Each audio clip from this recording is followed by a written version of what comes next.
आलमी कप का पहला सेमीफाइनल हो गया, दूसरे सेमीफाइनल का इंतजार है। और भारत की टीम 83, 2003, 2011 और आज चौथी बार फाइनल में पहुंची है। 2 मरतबा फाइनल जीता है और 1 मरतबा हारा है। इंडिया ने 9 मैच लगातार जीते थे और एक बेहतरीन तरीके से टीम आगे बढ़ रही थी और इस मैच में भी बढ़ी है। 11 दोनों की एक्सपेक्टेड थी, लेकिन हाइंडसाइट में आदमी सोचता है क्या चैपमैन डिजर्व करते थे 11 में होना, कि एक आध इनिंग नीशम ने खेली थी, बॉलर छोड़ दीजिए, सऊदी या कोई खेलता, एज बैट्समैन खेलते। बाकी इंडियन टीम तो पता था क्या होगी और फाइनल में भी यही टीम होगी इंडिया की। टॉस हुआ और एक्सपेक्टेड तरीके से रोहित शर्मा ने बैटिंग ली, क्योंकि बड़े मैच में चेस का कम सोचा जाता है, पहले रन बना लें फिर देखेंगे।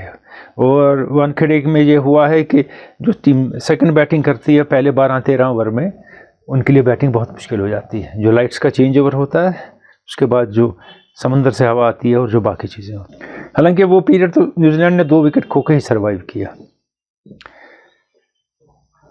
अब इंडियन टीम जीत गई, कोहली की सेंचुरी हुई, अय्यर की सेंचुरी हुई, शुभमन गिल अच्छा खेले, राहुल ने एंड पे एज यूजुअल तकरीबन 200 की स्ट्राइक रेट से रन बनाए, 397 रन बन गए। कोहली की 50वीं सेंचुरी हुई, very creditable, a great achievement.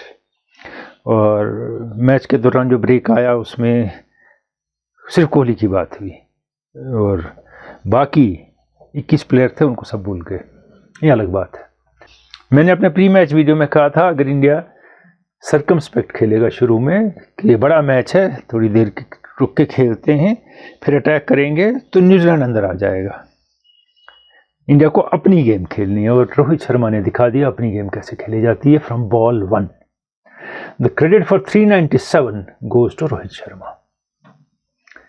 कम बात हो रही है उनकी, फिर से मैं कह रहा हूं और मैं पिछले 3 हफ्ते से ये कह रहा हूं, वो अपना विकेट बचाने के लिए, अपने लैंडमार्क सेट करने के लिए नहीं खेलते, वो डीआरएस डिपेंडेंट भी नहीं है, वो टीम के लिए खेलते हैं और अपना विकेट दे देते हैं। लेकिन उससे पहले, जैसे मैंने पहले भी कहा है, दूसरी टीम को डिमोरलाइज करते हैं और टेम्पो सेट करते हैं अपनी टीम के लिए। बेहतरीन बैटिंग रोहित शर्मा की और बाद में बहुत अच्छी फील्ड प्लेसिंग, बॉलिंग चेंजेस एकदम मौसर और लाजवाब। अब वो जज्बाती ज़्यादा नहीं हो रहे हैं फील्ड में, तो एक कैप्टनशिप का मार्वल उन्हें दिखा दिया बैटिंग और फील्डिंग में, कैप्टनशिप में इस मैच में। तो hats off to Rohit Sharma for this victory. Kohli की 50वीं सेंचुरी आ गई, अच्छा खेले, बहुत अच्छा खेले, 50 सेंचुरियाँ कोई मामूली बात नहीं। लेकिन परसों सना जयसूर्या ने एक बात कही थी, वो मुझे याद आ रही है। उससे पहले वकार ने कहा था कि आप 2 एंड से 2 बॉलें यूज़ कर रहे हैं, वो छोड़ दें, एक ही बॉल यूज़ करें, बॉल को रिवर्स स्विंग होने दें, बॉलर को कुछ मार्जिन दें। और जयसूर्या ने कहा कि अगर 2 एंड से 2 बॉलें पूरे करियर में यूज़ होती तेंदुलकर के, तो उन्हें 100 सेंचुरियाँ बनाई होती। लेकिन इंडियन टीम का टोटल जो है वो 397 तक कौन ले गया? श्रेयस अय्यर, 70 बॉल 100। कोहली का रोल है 100 से कम के स्ट्राइक रेट पे वहाँ रहना और उन्हें वो निभाया। लेकिन अय्यर ने क्या बैटिंग की है, 8 छक्के और क्या लाजवाब बैटिंग की। फिर राहुल, मैंने पहले भी कहा था, most comfortable at the crease in Indian team. आते हैं लगता है कि 5 दिन से खेल रहे हैं, क्या बैटिंग उनने भी की। कोई ख़ास कैच तो नहीं छूटे, लेकिन 1-2 छूट गए। कोहली का आउट होने से 10 रन पहले छूटा, फिर यहाँ वहाँ कोई इतना ज़्यादा नहीं। फील्डिंग इतनी अच्छी नहीं हुई न्यूजीलैंड की। मैंने कहा था पिछले प्रोग्राम में, वो एक वक्त में बहुत अच्छा फील्डिंग साइड था। अब एक और बात हुई थी उस प्रोग्राम में कि बॉल को मूव कराना है शुरू में, तब इंडियन बैटिंग प्रेशर में आएगी। बोल्ट और सऊदी को उनकी सारी बॉलें सीधी ही चलती रही।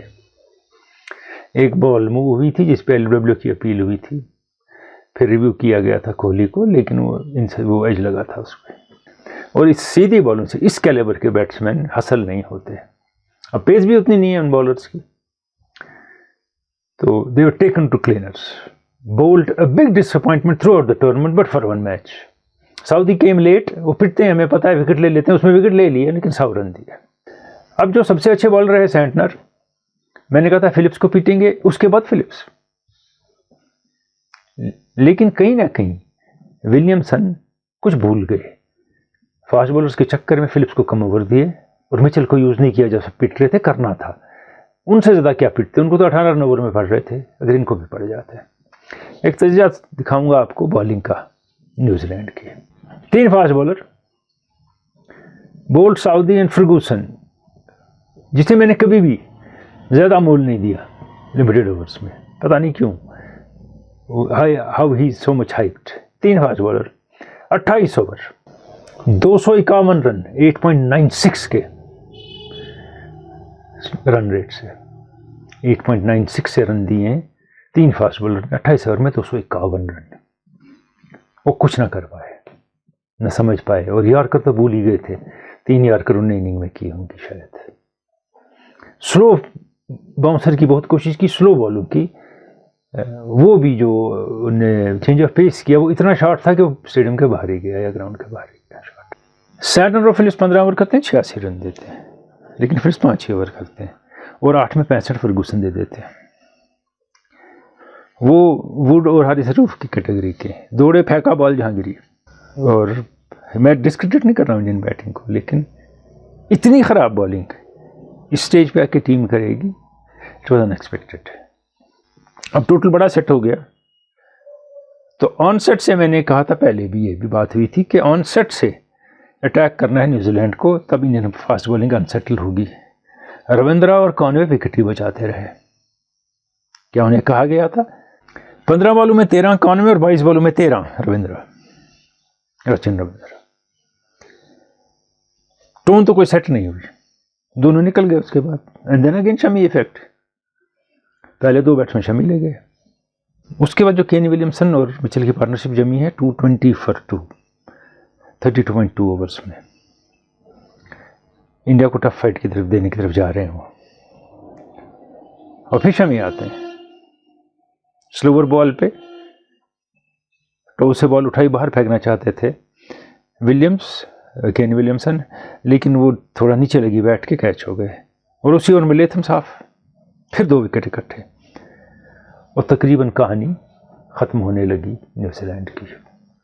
और यहाँ मैं हैरान हूँ लेथम क्यों आए, जब टेम्पो सेट हुआ था, आउट ऑफ फॉर्म बैट्समैन क्यों भेजा गया, वहाँ फिलिप्स क्यों नहीं आए? उसके बाद 33 और 34वें ओवर में 1-1 रन, फिर कुलदीप यादव को वापस लाते हैं, रोहित शर्मा वो भी रन नहीं देते, वहाँ से टारगेट बढ़ रहा है। मिचेल सडनली बॉल टाइम करना भूल जाते हैं, आप सेंचुरी के बाद टाइम नहीं हो रही बॉल उनसे। साथ में जो भी खिलाड़ी आता है, फिलिप्स बहुत टाइम लेते हैं, फिर 2-4 हिटें मारते हैं और उनका पेट 40 से भर जाता है, आउट हो जाते हैं। चैपमैन एज यूजुअल कुछ नहीं करते हैं। पहले India got a foot in by getting Kane Williamson, open the door by taking Latham, and then simply pushed New Zealand out of the door with more wickets. जब New Zealand ने पिछला match Bharat से हारा था, उसमें 2 प्लेयर ने रन बनाए थे, ये मैंने प्रीव्यू में कहा था, रविंद्रा और मिचेल ने। आज फिर सिर्फ 2 प्लेयर्स ने रन बनाए, Mitchell and Kane Williamson. So they faced a very heavy, large, big batting failure throughout the tournament. Conway 1 inning के बगैर कुछ नहीं, Phillips 1 innings, Chapman 1 innings, centre batting में कुछ खास नहीं throughout the tournament. Ravindra ने कैरी किया, मिचेल ने रन बनाए, और जब विलियमसन आए उन्हें रन बनाए। तो टीम नहीं चेंज करना, कंडीशन देख के, अपोजिशन देख के कभी भारी पड़ता है। तो क्या यंग डिजर्व करते थे कहीं टीम में आना? लेथम की जगह विकेट कीपिंग भी करते, कीपर हैं, कॉनवे से कीपिंग कराते और लेथम को बाहर रखते। सीनियर प्रोफेशनल है, नहीं रख सकते, आधे मैचेस में लीड किया, टीम को नहीं रख सकते। ये कह के I am not taking anything away from Mohammed Shami, 7 for 57। अगर हार्दिक पांड्या जख्मी ना होते तो द्रविड़ का कोई प्लान नहीं था इनको खिलाने का। और जैसे वो टीम चेंज नहीं कर रहे हैं, वो टीम चेंज नहीं करते और इंडिया सेमीफाइनल में नहीं होता। 23 विकेट हैं और बाकियों से आधे मैच खेले हैं शख्स ने, और नीदरलैंड के साथ कोई विकेट नहीं लिया है, जिनके साथ सब लेते हैं। तो दाद देनी होगी विकेट टेकिंग एबिलिटी की आपको, शमी की। और बहुत बड़ी बात जो की कल कि उन्हीं को मैन ऑफ द मैच दिया गया। क्योंकि टॉप 4 बैट्समैन उन्हीं ने लिए थे, और जो 2-2 लिए इकट्ठे उनने, उसी से गेम चेंज हुई, और ये एक्नॉलेज हुआ बॉलर, बड़ी बात है। नहीं तो 80 रन भी बना ले कोई 40 बॉलों में, मैन ऑफ द मैच वही हो जाता है, जबकि दूसरे 7 विकेट 6 विकेट लिया। तो इंडियन टीम ने वो दिखा दिया कि हम मैचेस जीत रहे हैं, not a fluke, we know how to win and will carry the tempo, और जैसा हम खेलते हैं वैसा ही खेलेंगे। ऐसा इंग्लैंड ने 19 में खेला था, हर मैच में जैसा हम खेलते हैं वैसे ही खेलेंगे, और खेलते रहे, और आज इंडिया खेल रहा है वो। अब मैच में दौरान एक कमेंटेटर लगातार सारे टूर्नामेंट में एक बात कह रहे हैं जो मज़ाक़ खेज है, कि इनको जल्दी रन बनना चाहिए, बॉल सॉफ्ट हो जाएगी, रन नहीं बनेंगे। क्या बॉल इतनी ख़राब मैन्युफैक्चर्ड है कि 25 ओवर बॉल से होते हैं और वो सॉफ्ट हो जाएगी 15 के बाद? 2 बॉलें यूज़ हो रही है ना। अब वो उन्हें बातें करनी ही हैं तो कुछ काम की बातें करें ना। लगातार बॉल सॉफ्ट, क्या बॉल सॉफ्ट होगी? 25 ओवर्स एक बॉल से हो रहे हैं, फिर तो बॉल ये यूज़ ही नहीं होनी चाहिए। अगर इतनी बैट बॉल बनाते हैं आप कि soft ball. Cricket ball gets soften in 20 overs, 15 overs. What sort of ball you have manufactured? It doesn't. ये आदत हो गई है। और क्या आपको कहीं मंजरेकर और कार्तिक जब इकट्ठे होते हैं, इससे ज़्यादा ख़राब कॉम्बिनेशन कमेंट्री की मिली है? Non stop verbal diarrhoea, talking nonsense to themselves. ये मेरी ओपिनियन है, आपकी डिफरेंट हो सकती है। अब 2-4 बातें हुई। विकेट चेंज हुआ मैच से पहले, कोई और विकेट तैयार किया गया था, इस पे खिलाया। वो दिख रहा था थोड़ा हार्ड और ग्रीनर था।